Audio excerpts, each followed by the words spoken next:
Welcome back to the Fitomics podcast. I'm Dr. Cody Haun here, joined by our esteemed COO, Coach Aaron Feld.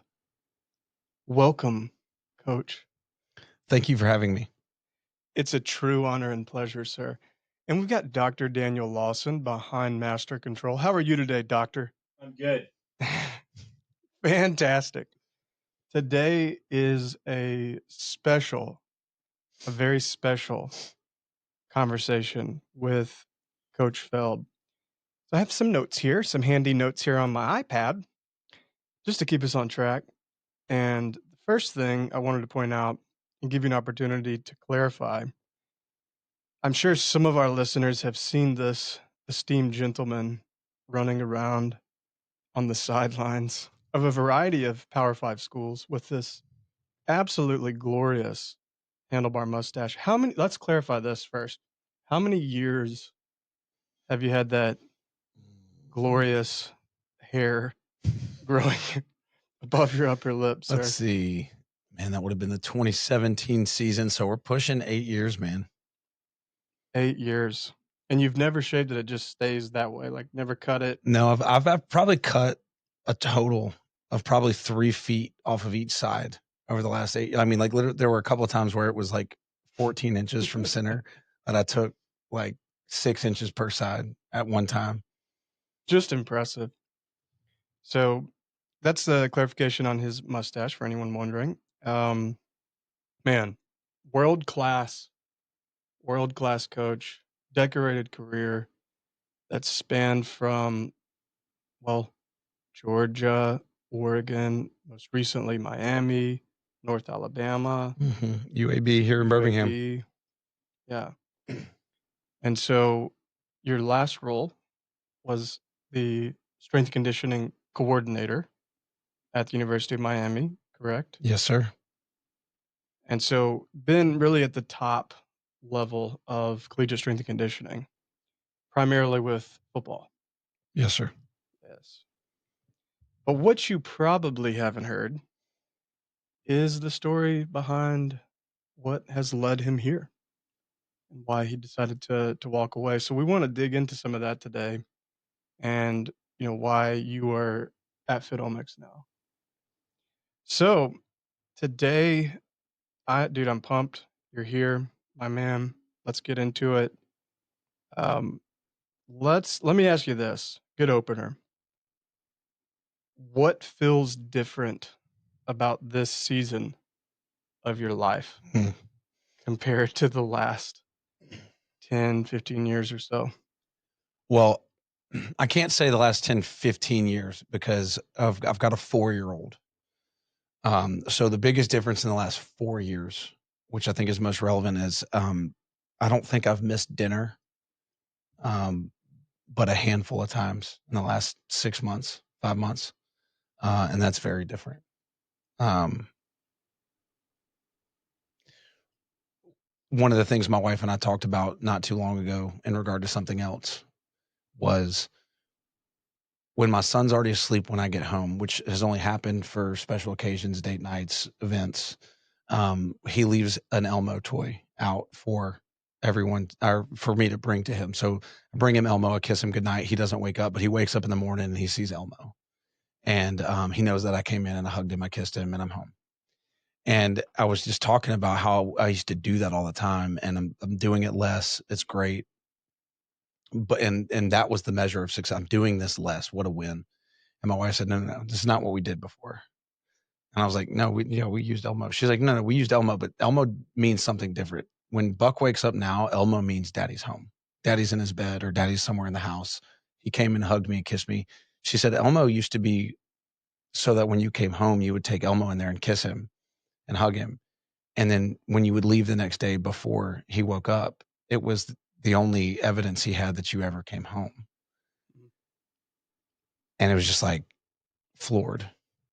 Because my recollection was, hey, this is to let you know I came and hugged you and kissed you. But from their side, not just Buck's, but from my wife's side, it was how she was able to confirm to him that I ever even came home at all. And that was, so you asked me what's different? That. I leave often in the mornings before he wakes up. But I've bathed him almost every single night for the last 5 months. And most days that I'm gone when he wakes up, I come home and get him ready and take him to school. So that's very different. Yeah, in a good way, you'd say. Mhm.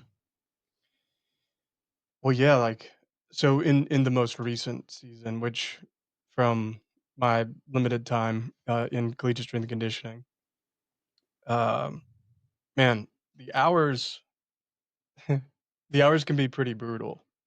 So, yeah, talk about that, like, you your schedule then, like, in the past, Yeah. year before this, like, what's a typical day? Well, first of all, I'd like to point out that it doesn't have to be that way. Some people decide and choose to do it that way. I'm not a huge believer that working more hours means doing more work. Mhm. But that being said, um, if you have 7 a.m. lifts, which I fought really hard, a lot of strength coaches, you start at 6 a.m. NCAA rules say now you can't do anything between midnight and 6 a.m. That's changed since I played. But a lot of coaches will start at 6 a.m. And sometimes you have to academically, it is, whatever. But like I pushed really hard to bump our start time back to 7 because promise you this, I don't want to squat heavy at 6 in the morning. I know you guys like to go work out at like 3 o'clock in the morning and whatever. Like that's not my jam. I don't mind working hard, but like 6 o'clock in the morning, bar on my back, that's not my best time. And I know for a lot of athletes, I mean, they don't sleep a lot anyway. So, pushing back to 7 a.m. means we wouldn't get there till 6 a.m., 5:45. I've got some assistants on my staffs that would come and lift before that, and that's cool. Um, but I'm getting there at 6 a.m. We have lift groups from 7 a.m. to about 1 p.m. And it's, hour and 45 minute, 2 hour groups. You got 30 to 50 guys in the weight room. Um, just nonstop, back to back to back. As soon as that's over, you meet after action report, consolidate any training data. By then it's 2 o'clock. You try to eat something for a second, and then you get together to prepare for the next day. In the meantime, you're getting called to the head coach's office. You're getting called to the coordinator's offices. You got administrative meetings for, you're trying to hire people. You're trying to, and then there's recruiting, which is nonstop. You're FaceTiming kids. You're text messaging kids. Then you're dealing with issues with your current players, backlog of texts. I mean, very rarely would I get off the floor at 1 o'clock um, and not have 40, 50 text messages, and not always group messages where it's just one after the other. It's like individual things, like player has an issue, conflict for tomorrow, academics is reaching out, hey, can you come help me with this guy? Has a problem, I need you to come, because as a strength coach you spend more time with them than anybody. So like when they have a difficult situation, they call us. And so it's, by the time you look up, it's 4:30. You haven't gone over the training program for tomorrow with the staff, which you have to do, or you have to come in early the next day. Because you don't experiment on the team. You don't, hope's not a good option, right? So you're prepared before you leave the building. So my rule for our staff was leave when the job's done. When you're ready for tomorrow, you can leave. And you know, you have to be prepared and ready to walk in the door, ready to go the next day. And next thing you know, it's 4:45. You got a staff meeting at 5 p.m. So you rush to get some stuff done and say, hey, we're going to come in early tomorrow. Y'all just get out of here. We're not done. Just get here at 5:30 tomorrow. We'll take 30 minutes. And then your 5 p.m. staff meeting gets bumped to 5:30. Well, we could have finished everything, right? So then you're waiting for that. Then your 5:30 staff meeting turns into 6 p.m. staff meeting. And then it's like, okay, now, I've been here for another hour and 15 minutes. I could have been doing other things. I could have worked out. I mean, you're just literally sitting there waiting. And then your staff meeting, half the time they're 3 minutes, sometimes they're 10 minutes. And then all of a sudden it's an hour and 30-minute recruiting meeting. It's 7:30, 8 o'clock. You head out, you go home, you eat cold dinner, you spend 30 minutes talking to your wife, you go to bed, you get up the next day and do it all over again. And unfortunately, that's more often than not. Um, and it wears on your staff, it wears on you, and it makes it hard to provide elite care and coaching to your players, because the mindset ends up being when's the next time I'm going to go home, instead of like, hey, I'm here, let's do the job. I don't know if that was the question you asked, but Yeah, just to peek into that. Well, so because I feel like that's different than sort of this idolized version that perhaps you did, certainly, as an undergraduate thinking about strength and conditioning, then eventually got into research and physiology. Um, this idolized version of what being a strength and conditioning yeah. coach is, but it sounds like the actual coaching part of it with the athletes represented perhaps the smallest chunk of Oh yeah. your time each day. Dude, if strength and conditioning was just coaching athletes on the floor, it'd be the greatest job ever. Even with the like programming and setting up and cleaning up the weight room, if that was all it was, that's easy. But like, you do all that and you get done at 1:30, you get done like prepping and everything, after action reports 2:00. Like that's when your day starts. So like you get up, nobody else is in the building. No admins. Sometimes the coaches are upstairs watching film, doing whatever, but like nobody's bothering you. They don't start bothering you until like 8:00, 8:30, 9:00. And they have a whole work day of like just peppering you. And then you get done and you get free, and you're dealing with backlog until like 3:30, 4:00 before you can even look forward. And it's like, and then the other thing is everybody just expects you to always be in the building. So like one day you get out of the building at 3:00 because you didn't have a staff meeting, you didn't this, whatever. And it's like somebody comes by to see you, like, hey, where are you? I came in to do extra work. Well, did you text anybody? Did you call anybody? Well, I just thought you'd be here. Well, I don't live here. I know it seems like that sometimes. And I think that was another thing. It's like the idealized version of strength and conditioning is I show up, I spot squats, I get people to PR on bench press, like I do all this stuff. And then it's like you're done for the day. It's like, no, that's when your day starts. Mm. Well, yeah, good segue to, like, your backstory, man. So, let's rewind it. So, take us back to young Aaron. Like, what Mm. what shaped you what shaped your mindset growing up? Like, who or what pointed you toward strength and conditioning? Well, that's a pretty loaded question because like my dad built a small business and ran a small business for like 30 years. And just, I mean, he worked his tail off. And he exemplified hard work, right? Put the time in. He was up early. I mean, when I was real little, I don't, he was gone before I woke up. He came home after I went to bed. But as I got older, and his business developed, I mean, I don't think he missed a high school. I mean, he was showing face at pretty much every high school football practice I had.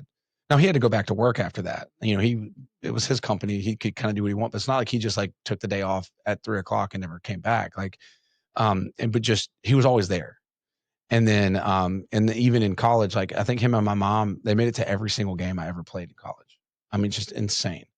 Um, Away games, everything. And just, but never compromised, like get the job done. Like the work is the work, you got to get it done. But like there is some freedom and autonomy to like work the hours that you need to work to get the job done.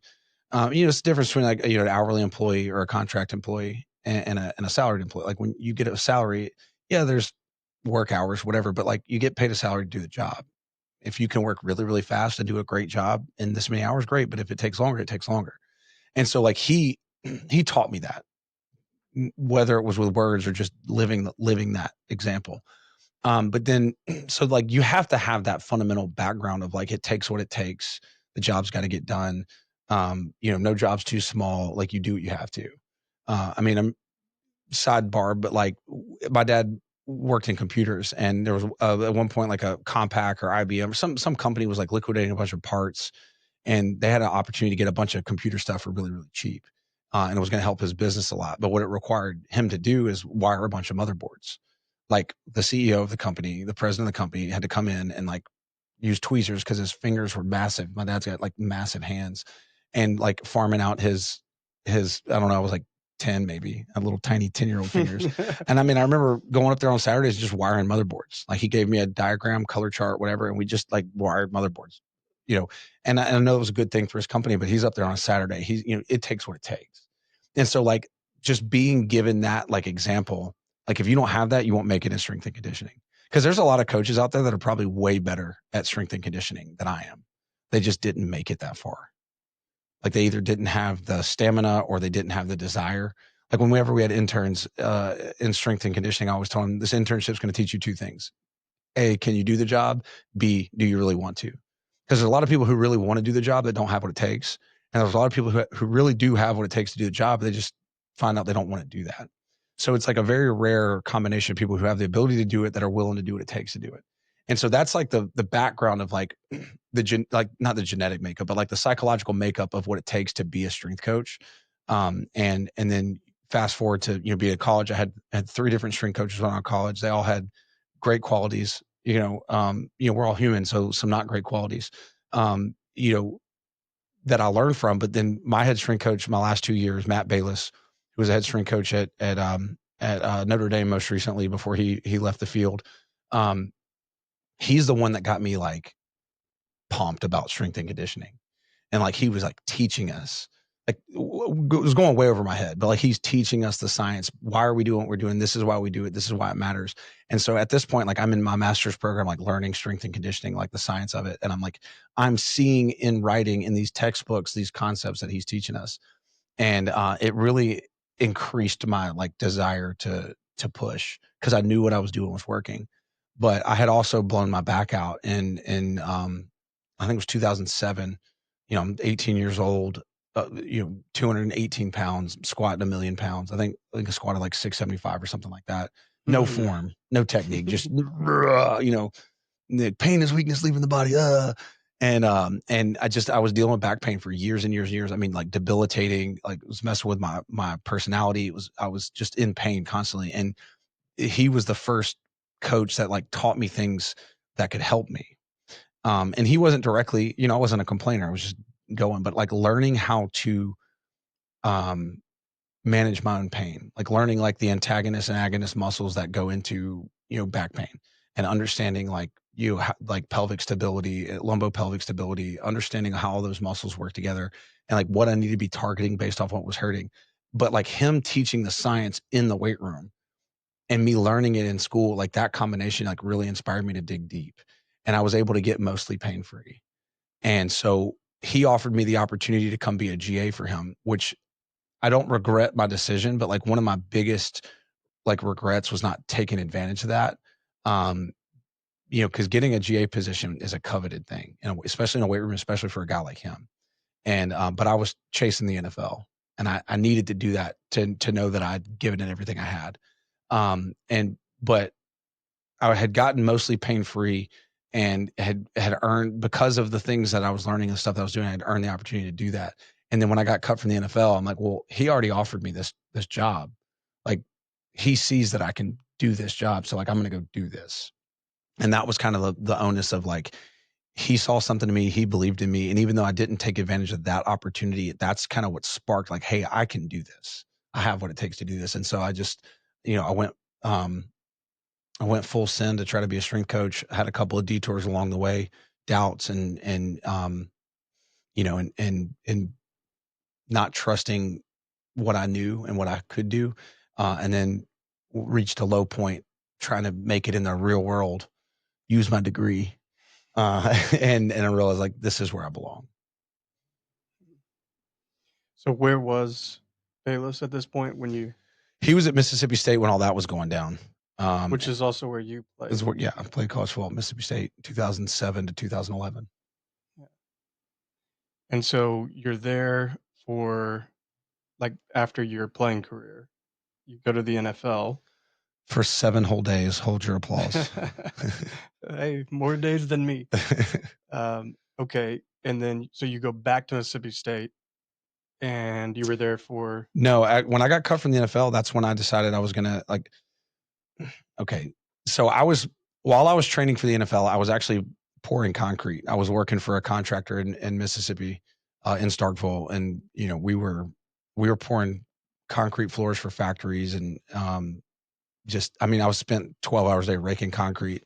Then I would go to the student health center in my steel toe boots and jeans and Carhartts. And like, I would just like get after it. Yeah. Getting ready for pro day, crush pro day.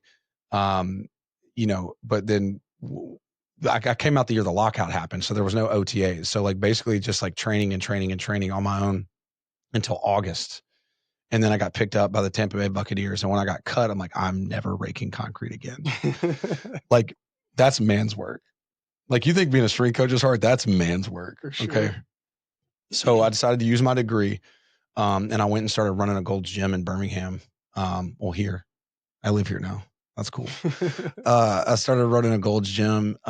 Me and another guy, we were low level, managers. I had a corporate, like he wasn't our GM, but he was just in the club to kind of help make sure things went smoothly. But basically, me and this other 23-year-old guy were running this gym.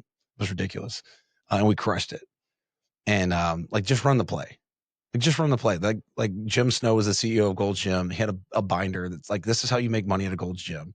And we just ran the play. And it's crazy how like when really successful people show you like how to succeed and you do it that way, it works. And so we made a ton of money. I think my base salary was like $27,000 a year, but we bonused every month on everything. Like, and we were splitting the bonuses between like all the management positions because there's only two of us. So I made a ridiculous amount of money for a 23-year-old kid.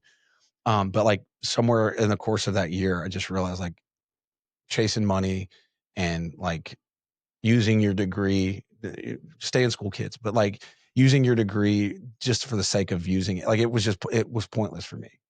And UAB had just fired their head coach. They had just got a new head coach in. They were looking for assistants and whatever. And I literally just like I left for lunch one day. I went down to UAB. I walked in the weight room. Met a guy named Dwayne Chandler who ended up being my boss weeks later, but was like, hey, I know you're looking for an assistant strength coach. Like, I'm your guy. Like, look, how do we do this? Like, let's make this happen. And it was just funny because he was like, I'm sorry, who are you? And we sat down and we talked training for like an hour. And it was like, okay, like you're the guy. Like, I'm going to make this happen. And it took several weeks and a whole other story. But I started like 6 weeks later. And what year is this? This was 2011. Mm-hmm. It's almost 15 years ago. Yeah. And so I started there in like July, went through that first season. I was the head strength coach for women's basketball and assistant strength coach for football. And I was there for like 20 months, not even 2 full years. And from there, I went and interned. So the program, UAB's program was getting ready to shut down. Like there was a whole thing. I don't know if you guys remember that, but like I saw the writing on the wall, things were not going well. So like I left my full-time job as accountable 5 strength coach, which was a big deal at that time to be labeled one of the 5. Because not every school had 5 guys. And so like you get one of those spots, like it was a big deal. And so I went and worked for free at Alabama under Scott Cochran, Nick Saban. Like I was there for about 11 months before I got my first full-time job, like actually getting paid a salary. Because even at UAB, I was basically a paid intern, but there weren't a whole lot of full-time salaried positions at that time. And so I went and interned for free so over the course of 20 months, or excuse me, over the course of 30 months, I made like $17,000, which I know you're a doctor, but like the math on that is pretty poor. If you do the math, and like maxed out some credit cards, ate up all the savings I had from working at Gold's Gym. And like, I was right at the end and I was like, if I don't have a job by January, like January 15th at noon, I don't have a job. Like I was going to go work for like Stryker cranio-maxillofacial like device sales or whatever. I'd already had it lined up and everything. And so like that sense of urgency kicked in. I'm like, I got to find a job. And so I did. I went to be the head strength coach at University of North Alabama, 13 sports, 384 athletes by myself. It was awesome. And I was there for like 3 months and some of my relationships from when I was in Alabama, like one of them came back and called me and said, hey, I just got the head job at Georgia. Do you want to go? And what's crazy is I wasn't like 100% like, yeah, I'm doing this. I was like, well, like talk to me about it. He's like, well, it's going to pay, $45,000. I was making like 37. Like, all right, cool. So I went to my AD because I had just gotten my girlfriend at the time, my wife now. I'd just gotten her a job, like literally teed up for in-house legal counsel for the University of North Alabama. And if you're not an attorney, like attorneys work like 20-year careers to get a job like that. Like you're not even practicing law at that point. You're just like, hey, this is a HR issue. This is the attorney I recommend. Hey, this is a real estate issue. This is a attorney I recommend. And like following along and keeping the university up to date on what's going on. It was an awesome job, like big fish, little pond type situation. And so I go, hey, I just got a call from a buddy of mine at Georgia. He's offering me a job. I really need to consider it, for my career. And, in my mind, I'm like, okay, you match what they're offering me. Like, I'm going to stay. Like, I'm the head guy. Like, cool. And he was like, okay, well, good luck at Georgia. I was like, well, I guess I'm going to Georgia. And Brittany, I'm telling her about all this. And, we're not married at the time. Like, we're not engaged or anything. But like, the plan was when she moved to Florence, I was going to propose. So I've got this ring, I've got everything set up. And she's like, okay, well, can I still go be in-house legal counsel at North Alabama? And I'm like, yeah, I don't think it works that way. Cause like I'd been training the vice president's wife. Like I had been, doing all the politics. I'm like, yeah, that's probably not going to happen. So, I left Florence. My brothers will appreciate this. I knocked down an ATM with that U-Haul that I was driving. That was a whole debacle. Nice. Like, college string coach destroys town on the way out of Florence, Alabama. But so sometime between knocking down the ATM and actually pulling up in Athens, I'd gotten a $15,000 raise somehow, and it like things work out, right? And so that was my second, but first like real salaried, like you can live on these wages, strength coach job, and that was at Georgia my first year there, and there was no looking back after that. All right. So then, we're at Georgia for how many years? 3 years. Okay. My last game at Georgia was the national championship game where Tua threw the overtime Hail Mary, got us beat. That's a different story for a different podcast, but it was cool because like I was able to like say goodbye to a lot of those guys after the game because it was the deal was done before the game started. Obviously for distraction purposes, didn't tell anybody. What was insane though, it was actually a pretty funny story. So it's the only national championship game that happened literally 7 days after the playoff game. So we played. This was before the 12-team playoff. We played Oklahoma in the Rose Bowl. It was the playoff game. Baker Mayfield last year, like it was a bloodbath. It was an top 5 college football game of all time. Like it's in the top 5. It was unbelievable. But like during the week after we got back from the Rose Bowl, so we left California after the game, flew straight back because we had a 7-day turnaround. It's the only time it's happened in history. Um, we played on a Monday. The national championship game is always on a Monday, so it was like boom, boom, right? January 1st, the next Monday was the national championship game, and we got back to like we landed in Atlanta at like 4 a.m. Got back to Athens at like 6 a.m. by the time we deplaned and everything. I can't sleep on a plane, so I haven't slept. And we have to go into work at like noon to do our Sunday Sunday, it was Tuesday, it was Sunday lift, and do all that. I'm on the phone with Coach Cristobal until like 4 o'clock in the morning, all the past week. And then so I haven't slept, do that. I'm talking to Kirby. I'm talking to I'm talking to Coach Smart, talking to Scott Sinclair, the head strength coach at Georgia. And I'm trying to figure like I got to go out and interview for this job. And so we settle on I was trying to go on our Monday practice, which would have been a Wednesday. For those of you who have not been in college football, like days of the week are irrelevant. It's like what's the day of the game and you work backwards from that. So like it was Monday in my head. I remember it as Monday, but it was Wednesday. So I'm trying to go on Monday because it's a smaller practice. It couldn't get it worked out. Finally, so I leave at like 5 a.m.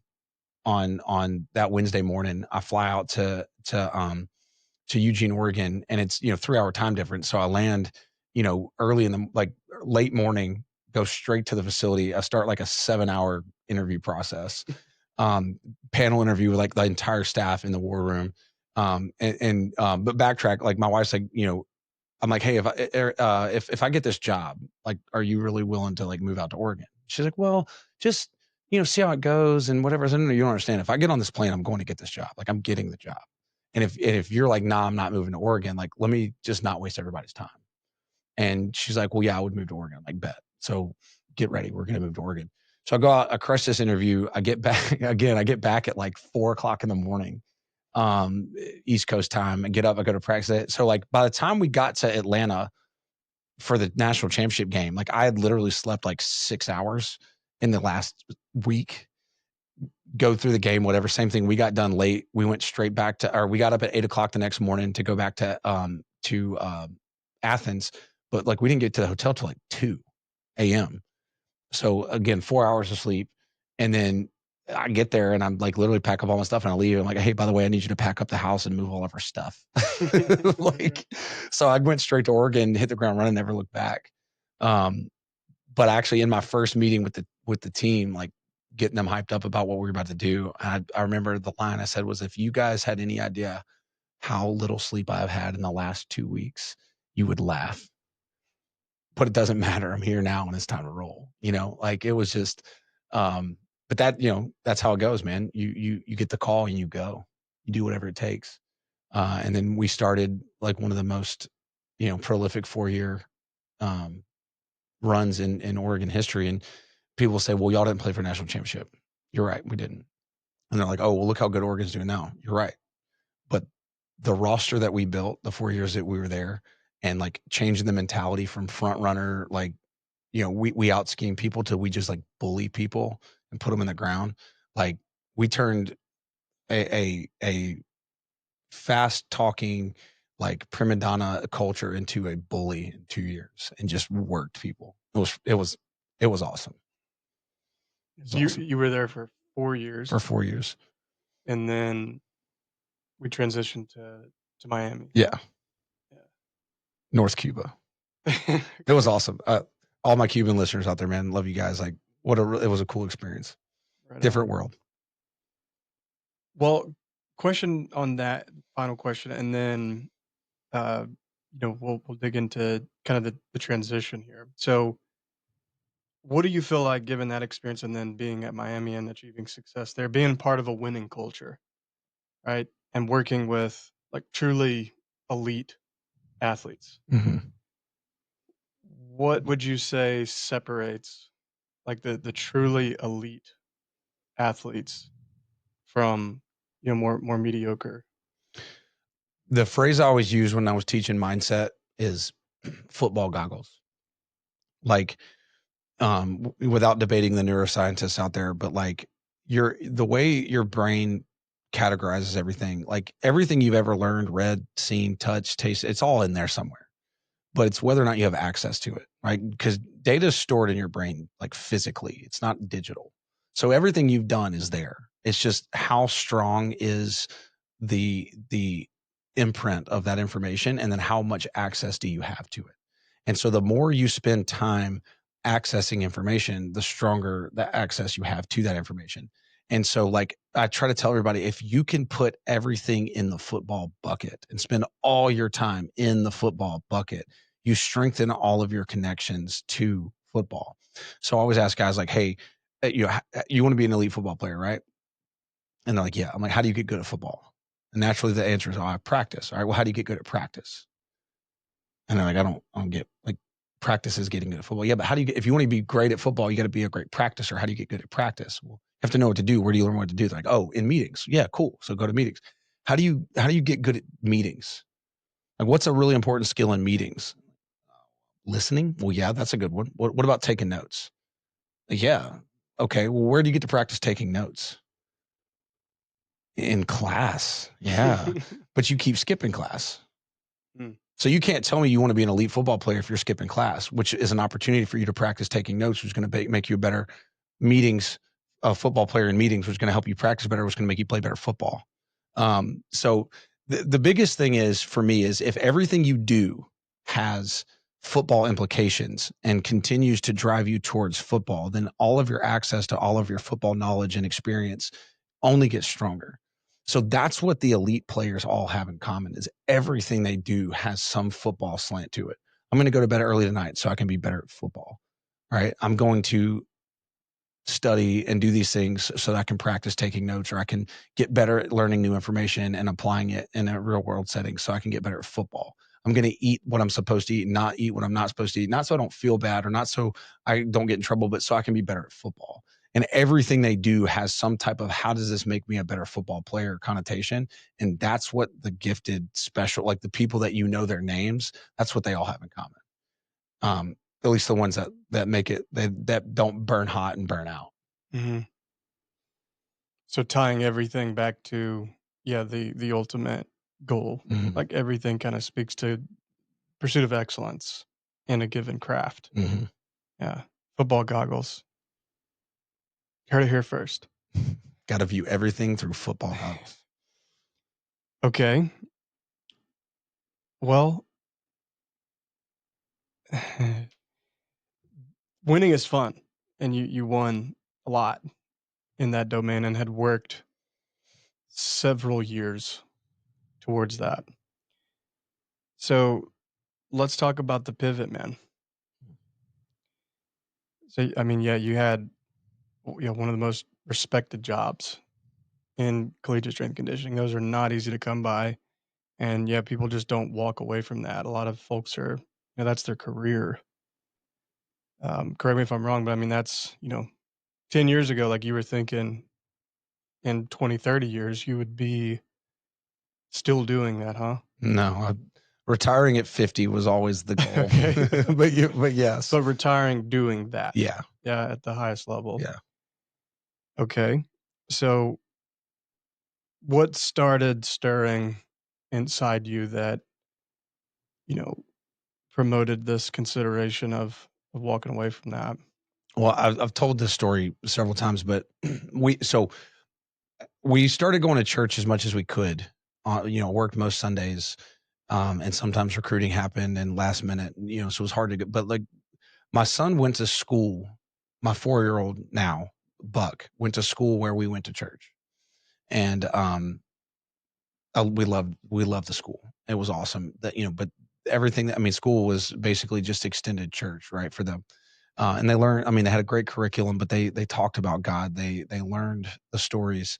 And one day my son comes home and looks at my wife and says, and of course I wasn't there for this, but says, "Mommy, did you know that Jesus is God?" And of course, in like typical Feld fashion, my wife says, "Yes, Buck, I did. Also, did you know that we believe in a triune God?" And starts, going in deep because my son he hears it all, and he'll spit it back out and make it sound like he knows what he's talking about. He's really good at context. But so we just talk to him like he's a little miniature adult with stuff like that, and he'll regurgitate it, and it's hilarious. It's some of it's gonna stick. Um, but I got home and my wife's telling me the story and it just like hit me. Like my son's 3 and I have never one time had a conversation with him about God. Not once. He's learned about God at school. I've been a Christian my whole adult life, most of my childhood. I was baptized when I was young. I got rebaptized again, I think in middle school when I realized what it really meant. And it was we didn't grace we didn't say grace before we ate dinner. We didn't, we went to church, but he was in Sunday school. Like just never talked about it. And I'm like, that ain't it. And um, you know, not long before that, one of the reasons that kind of pushed us back to church was we had this 18-year-old football player who had hurt his foot. He'd been out for several weeks, comes back and he like walk off touchdown in overtime to win the game. And he's on ESPN in front of thousands of people, and they say, hey man, look, true freshman, you came in, you got your number called, you stood up and you took care of business. Like how great are you? And he said, nah, man, like it's nothing but God and my guys. 18-year-old kid out here like living faith forward, like praising God and giving all the credit to his teammates. And I'm like, dude, like I'm supposed to be the one setting that example. And I even told him, I was like, I started going to church because of you. Or started going back to church. And but that had got us, and so my head was thinking about those things ever since then. And then that conversation with my son really hit me hard. And I'm like, well, when am I going to talk to him? When I'm like bath assaulting him at 6:30 and he's screaming and I'm like dragging him through the tub and drying him off and like slamming him in his bed because he's up 45 minutes later than he's supposed to be, or he wouldn't have seen me. It's just like when do you have those conversations? Because they have to happen organically and naturally. You can't sit down to a 3-year-old and say, son, I would like to talk to you about our creator. Hmm. Like it just doesn't happen that way. It happens like, he came home from 4K or 3K or whatever he's in right now and saying, oh my God, oh my God. He said it a couple of times and we were about my wife and I, we don't say that. Like I'm use foul language and stuff, but like that's just not one of my phrases. Like if he had said like SOB at the top of his lungs. Okay, my bad. That's on me. But like he's saying, oh my God, I'm like, hey son, we don't say that. Like, don't say that. And I kept saying it over and over, and it never stuck. And finally I was like, hey buddy, it was like a week in or 2 weeks in, he'd been saying this. Like, hey buddy, we're going to talk about this. We honor God in this house, or at least we try to the best of our ability. And when you say, oh my God, like it doesn't honor God. It actually, it hurts God's feelings when you say his name like that. And, then like a week later, of course I say, oh my God. And he says, Daddy, we honor God in this house. Yeah.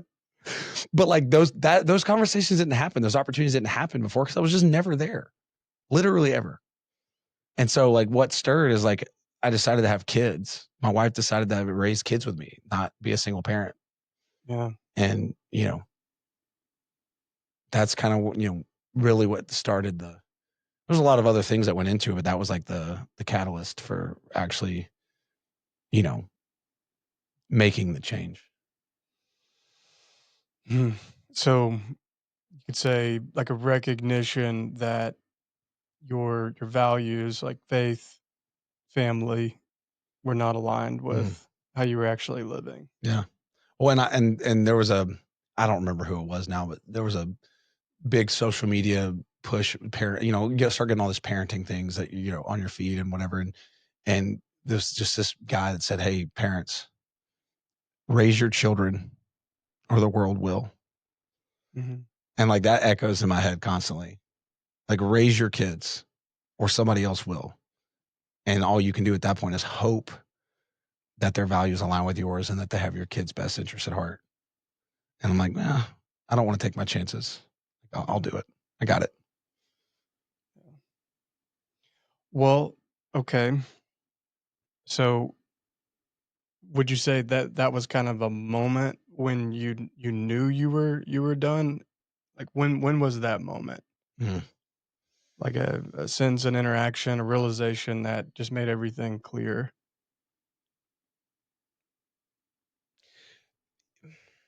That's a really hard question, because like I had been done for a while, but you do what you have to, because you got a whole team that counts on you. You got a whole staff that counts on you. Like I had held it together for a long time.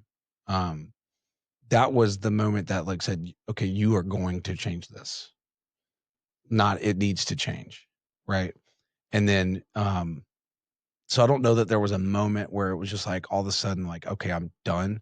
But it was like one of those things where it's like, okay, that's the moment where I was like, okay, I have to do something. And that's where, really started putting my ear to the ground and trying to figure out what I was going to do. And then, I mean, honestly, I'm sure you remember, I actually came up here to meet you and David, Dr. Mm-hmm. Harden, to see how we could use what you guys are doing here, um, for the benefit of our team, right? Like, how can I take some of this like knowledge and some of this science and like, like I had guys on my team like Cam Ward, the top quarterback in the country. Like, how can we help serve him better to reach his goals and help us win? And then, there was a 20-minute conversation sitting in this room right here, and I was kind of like, are we are we gonna do this? And it was kind of like, I think the first time I actually saw that there was another thing to do, another way to go. And because I'd always said, like, I got into college football and coaching college football to impact people, like to help young men turn into grown men, good men turn into great men. Like, it's a male dominated sport, so that's what we do. But I always said, like, if I can find a better way to have a positive impact on the world and on other people other than college football, like, I'm going to go do that. But I had yet to find that. And then like sitting here, the history with my mom and my brother, and like, them working with you guys. Y'all changed Brenda's life. She's a whole different person. She's got her body back. Like, she looks 15 years younger, and she feels better. She's active in ways that she hadn't been in a long time. And, I'm like, hey, if you can do that for one person, then we can do that for every person. And I'm like, okay, this is a thing. This is how I can actually help make an impact on people. And not, that's what I learned a long time. I went to a field where my number one KPI is like, my success is measured on how successful you are, as an athlete. It's like, I was built to serve. And so, I had yet to find a better way to serve. until I found you guys. Hmm. Well, and our stated objective is to indeed provide elite customer service, Mm. man. Yeah. Okay. So yeah, I'm tracing back to because that yeah earlier really this year, and and shout out to your family. Shout out to Brenda. She did the work, man. She gets the credit. Amazing. Yeah, amazing results. She loves deadlifts, by the way. Yeah. And thank you. Yes. That's it.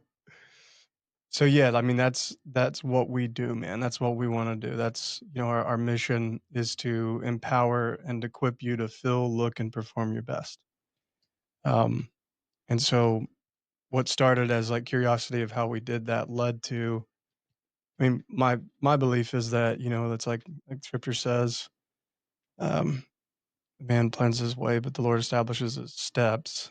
And I think there's an interesting piece as we navigate some of these decisions, as a big decision that I find correlates with the route that you should go. It's often not what you necessarily planned, but I do believe that God makes that clear if you just really pay attention. And to me, it wasn't like a premeditated um, strategy.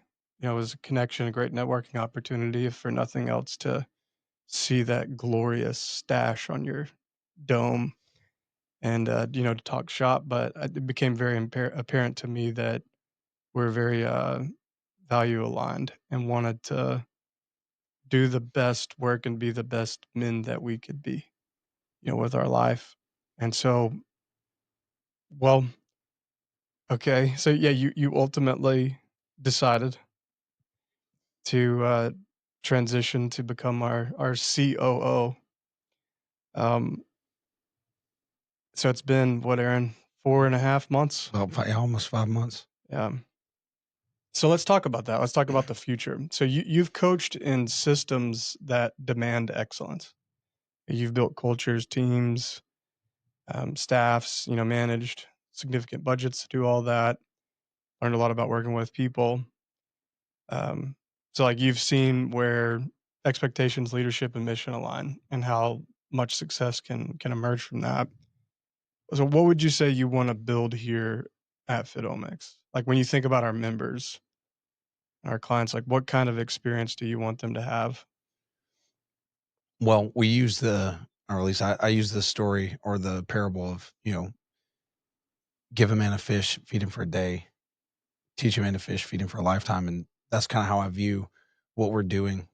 um, in my mind, like we want to set up a system where people graduate, um, educating them on how to train and how to eat and how to do the things the right way so that eventually they don't, they start at, whether it's, platinum plus or diamond, and they downgrade as they reach their goals. And because there's always going to be other people that need to learn. And I think in a system, especially a health system that's built on um, healthy patients don't need medical care. I think that we're a extremely big breath of fresh air, that our goal is to do less. Like you don't need us forever if you do the work and you do what you need to do. Like minimize medication, minimize setbacks, and like graduate down through the tiers until, we're just here to provide medical care for you if you need it. And I think that there's a lot of people who have benefited from that mindset and taking ownership. A lot of people that we work with that need me on them 3 days a week in the weight room, checking in with them daily to make sure they're doing their cardio, nutrition, even though it's, a monthly like deep dive, but like constant reminders, check-ins, like, hey, are you doing what you're supposed to do? The idea is that you get to a point where you don't need all of that because you're doing it for yourself. And then, the idea, like my thought and my hope is that like we can get this thing down to a worst case scenario. Let's call it a 2-year process where it's like by the end of this 2 years, you've reached a point where you are in maintenance phase and you're as healthy as you want to be. You're as fit as you want to be, and all of your goals are behind you physically. And now you're looking for performance and optimization to the point where it's like you're calling us to like, hey, I got this 5K. I don't want to dominate, or like, hey, like, my grandson is playing in a like a father a father son like flag football tournament, and his dad's going to be in a business, and I got to step in, and I need to be on my A game. Like, how do we do that? Like, Mhm. that's what, not like, hey, like, I'm unhealthy, I'm worried about my heart, like, yeah, that's what we do, but like, we want to get people past that. So like, to me, it's like building this model where you step in the door and there's a mapped out progress plan where eventually you get where you're aiming for. Because we're in a world where it's like college football is about performance, like that extra 1% could be the difference in a championship. But like, we're not competing for championships here. Like, we have like real defined reachable goals. And once you reach them, now it's time to turn your sights toward what's next. And so many people are just living in survival. And I want to help people stop surviving and really start thriving and doing the things that they want to do, not the things that they have to do health wise. Mhm. Yeah, I love that.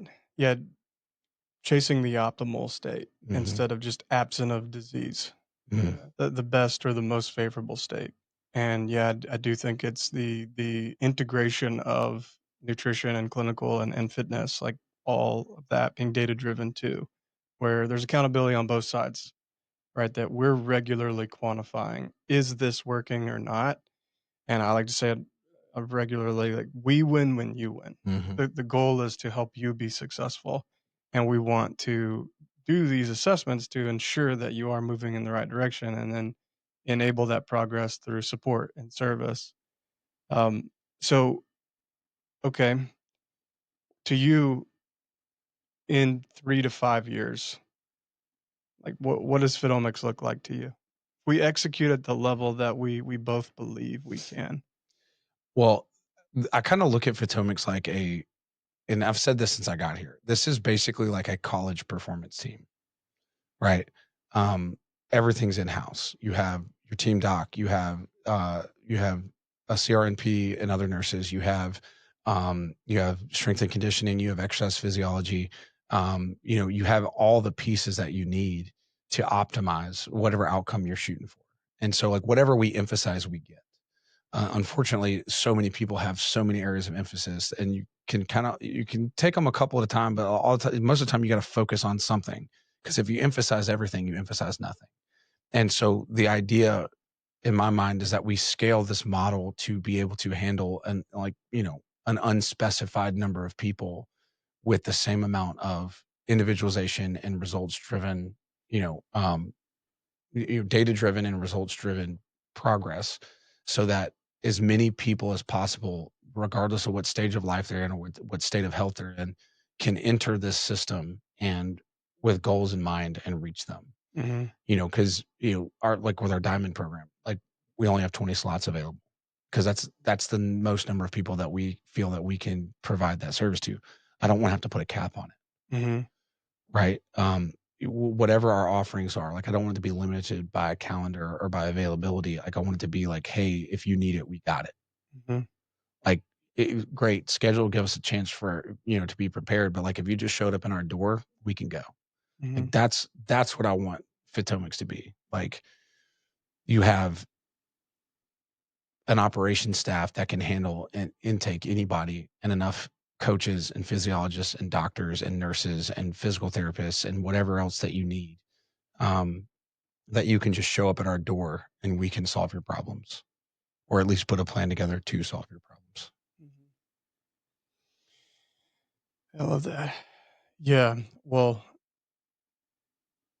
so let me bring this plane down a little bit because I'm tempted to go much You deeper just got excited. into that. Yeah, so my mind was turning there. I mean, yeah, it's the best possible thing, and I've been having a lot of conversations about that. Like, yeah, the vision and so on. And I was listening to Jensen from NVIDIA, and he was talking about. And shout out to Dr. Roberts. He also alluded to this on the interview that we did with him, where it's like, yeah, doc, this is an impression. buddy, I just I don't really like 5-year plans.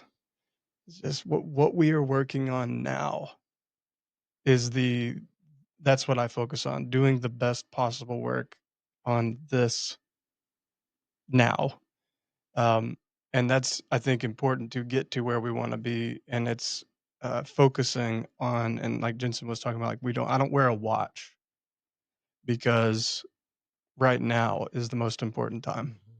Like, executing well right now and taking care of the people, and that's always been real important to me is, like, the people who believed, you know, 6 years ago, um, and focusing on them and doing what's right by them, like, we will get Yeah. to the right Yeah. destination. Well, in business talks, most of the time, like somebody asks that question and they're really looking more for like a revenue number or whatever, Right. which is the vision that I just painted has a revenue number that you have to reach to be able to do that. So like you can reverse engineer and figure out what do we need to accomplish to get to that point. But the end of the day, it's not like what's your annual revenue. It's like, you know, can you support that staff to be able to provide whatever anyone needs at any moment?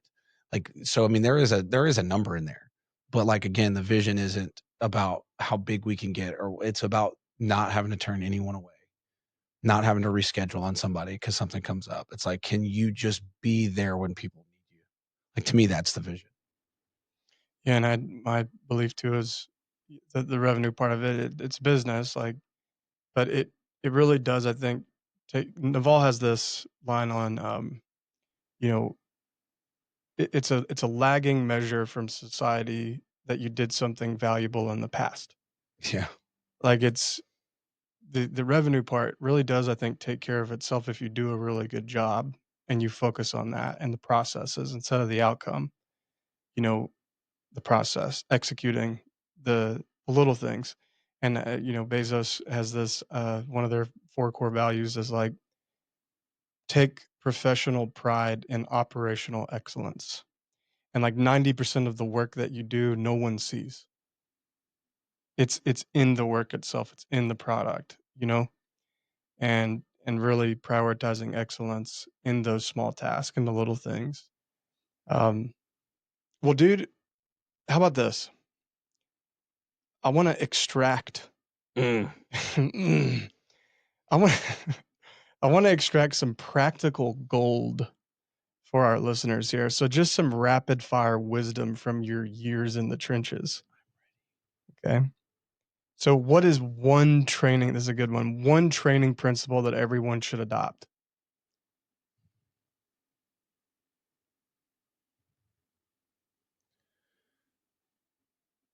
Being able to adjust to whatever your emphasis is or whatever you need today or tomorrow or in the short term. Training principle meaning like don't get so stuck in what you're used to doing and comfortable doing that you're unwilling to do what is best right now. I think that's one of the things that people struggle with the most. I'll give you a great example. I'm not going to call him out by name. One of my clients, we just switched his training program up. Um, it's a really good switch up. He was kind of getting. We've been doing the same thing for a lot of weeks, and we're we're 7 days in, 8 days into a new program. He's like, I kind of miss doing what I was doing. You kind of miss doing the thing that you called me and said, "Hey, I'm tired of doing this." Right. And it's but that and he laughed and we had a good talk about it. It's like, yeah, like so like we're gonna stick with this new program for a couple weeks. The goal is that if we go back and train in a similar format, one, it has a physiological response because your body's not adapted to it. You give yourself a break. But two, like I want you to get excited about going and doing the thing that you weren't necessarily excited about doing. Mhm. And so being willing to adapt and not being so hung up and stuck in what you're comfortable doing. Like being uncomfortable physically, people get used to that and they like it. Being uncomfortable emotionally and mentally is not something people ever get used to. Mhm. Yeah. Humility comes before honor, I think Solomon said. Alright, one mindset skill that changes everything. A willingness to change. Yeah, okay. Yeah. So adaptability, you could Mhm. say flexibility, agility. Um, okay, what's what's one lesson from elite athletes that applies to everyday people? What have you done for me lately? And that's not me asking, that's your body asking. Mm, okay. Here's a good one. One thing that you are personally working on right now. I am working on reading my Bible more often. It's been in the back of my mind for a long time. Uh, I know all the stories, but I need to read them with fresh eyes. Mm. Well, what's something that you've read recently? Putting you on I'm the spot. I'm working towards Okay. working on. Yeah. Honestly, most of the scripture I've read has been sent to me via text by one Dr. Cody Haun. Uh-oh. You gotta be careful with those. There's some flex shots in there too, or me sweating at like 4 in the morning. Hey, I just lost on Peloton again. No, man, one that I'll share that is really just percolating lately is James chapter 3. James is he's coming in hot.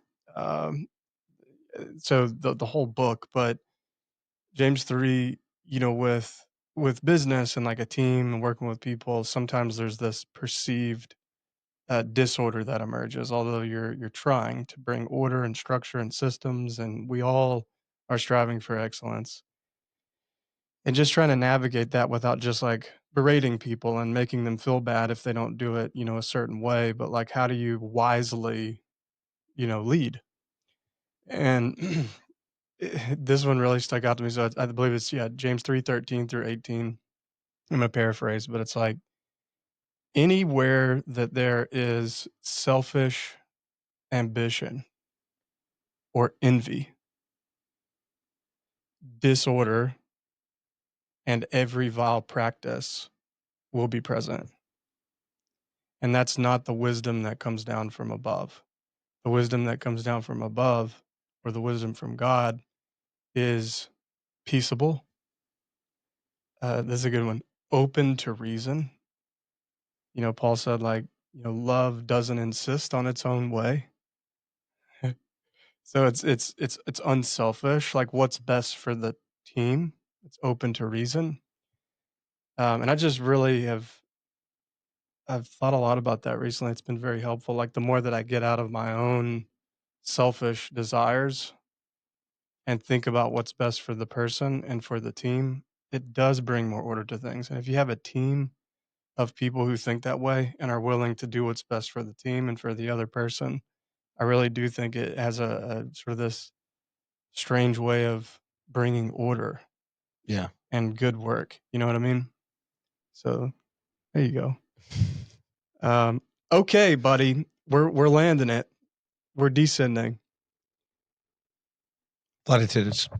Cross check and all call. Study the cards. All right, buddy. For someone listening who feels stuck professionally, physically, spiritually, like, what would you say to them? Just keep going. So I've debated on using this one earlier when you asked me one of the other questions, but 80% today is better than 0% today. And 80% today and 80% tomorrow is better than 110% today and 0% tomorrow. It's the aggregate of marginal gains, right? Can you increase your average? And you're saying, well, if I'm only doing 80%, my average is going down. Literally, acutely, yes. But if your average used to be to stop when you feel like this, getting 80% today is increasing your average. So when you get stuck or when things get hard or when you don't know what to do, just keep going. Um, it's a lot easier to course correct than get unstuck. So momentum is a powerful, powerful tool. Just keep going. Yeah. I like to say we can't lose if we don't quit. Yeah. Well, some people say you can't lose if you don't try. You think so too? And that's what I'm trying to avoid. Right. Well, man, would you share any concluding remarks as we close this out? Like, this is don't worry. This is only scratching this. We're gonna dig much deeper, and you're gonna be seeing this wonderful specimen on camera more often. We've got more planned. definitely want to dig into some of these topics a little bit more. But like our first one here, anything at all that you want to share? We're making history.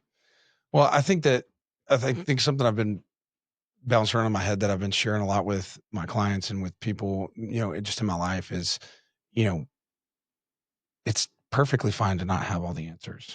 I don't know is a perfectly good answer to almost any question. It's a willingness to solve and a willingness to figure things out. Like, you don't go to college to learn things, right? You go to college to learn how to learn at a high level. And some people figure that out without ever having to go to college, right? Are you a problem solver? Like, or are you a problem finder? Right. And are you willing to have solutions or create solutions or search for solutions as opposed to looking around and asking for solutions?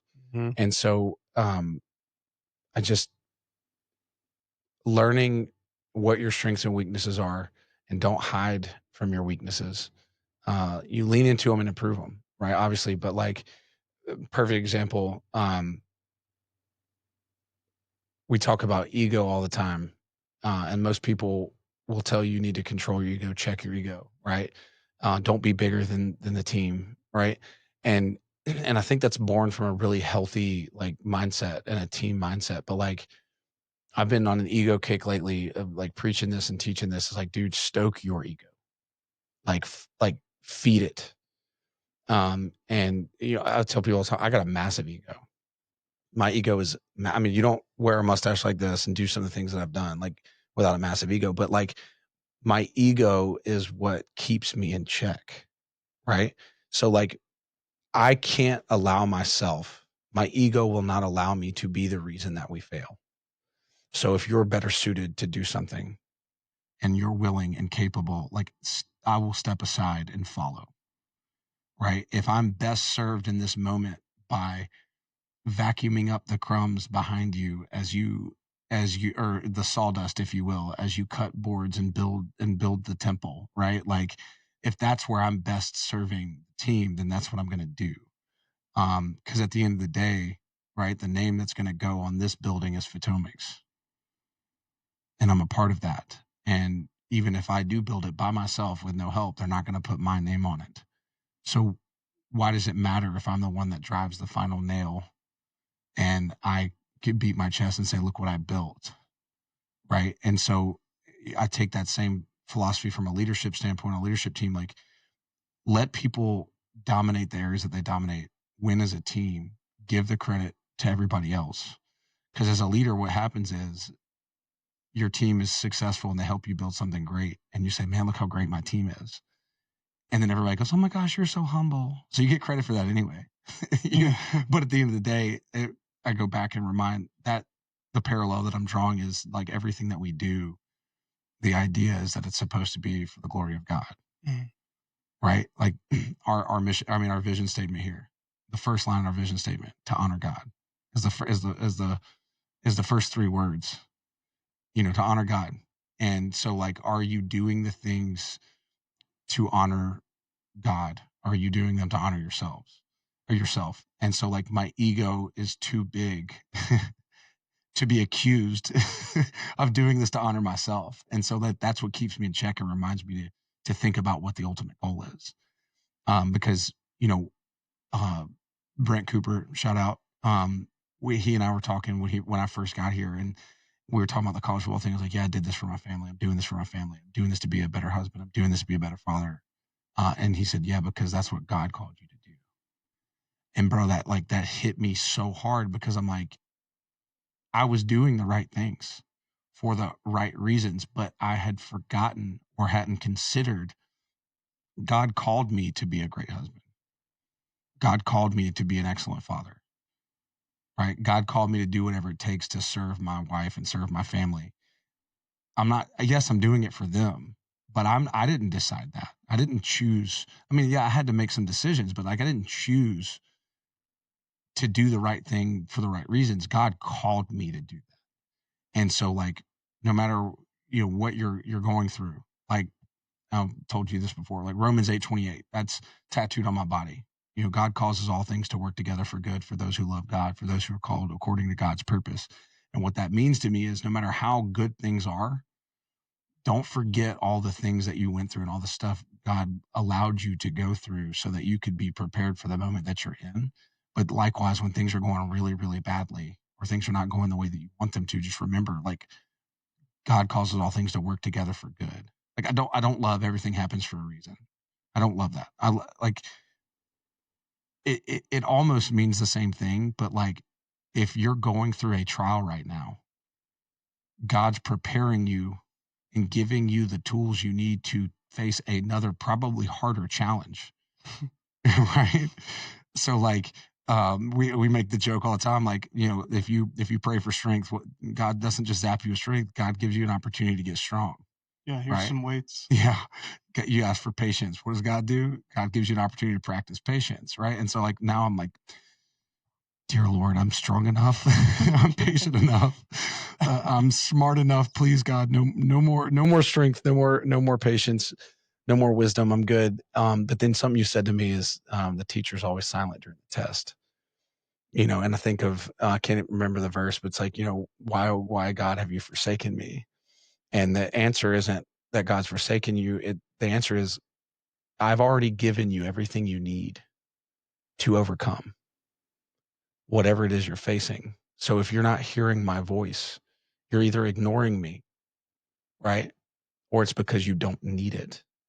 And so it's like when you go out and look, where do you turn when things go terrible? Well, hopefully you pray and hopefully you turn to God.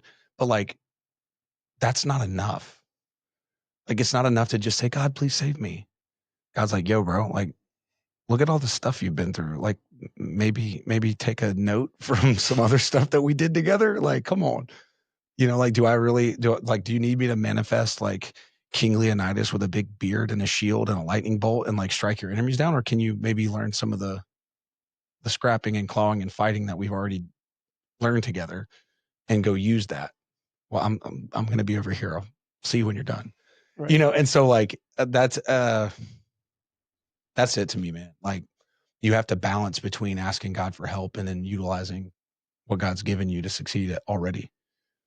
Like, don't be lazy and don't be selfish. Hmm. Like, I know God can do everything and is everywhere, but at the same time, like, dude, he's busy over here helping people who need it. Like, you got all the help you needed already. Yeah, good thoughts, man. Well, yeah, I was reading about this the other day, and it's kind of like the difference between the analogy was on pruning, and he's the vine, we are the branches, and the branches that get pruned are the ones that actually bear fruit, and it helps to bear more fruit. It's a difference between like a stab and a surgical blade. It's the difference between being buried and being planted. So I think a lot of the times and God knows I'm still learning, uh, the things that we pray for that are being answered are often looked at as problems, but it's actually the answer. It's pruning. Mhm. It's actually it's planting you so that you can grow and develop the things that you're praying for. So yeah, perseverance, man. That's kind of the theme here is don't quit. Keep going, keep aiming up, be the best possible version of yourself. I dig that. Well, Dan, any closing remarks? Anything that we missed? Good. Thank you for joining us here, guys. We will see you again soon on the Fitomics podcast.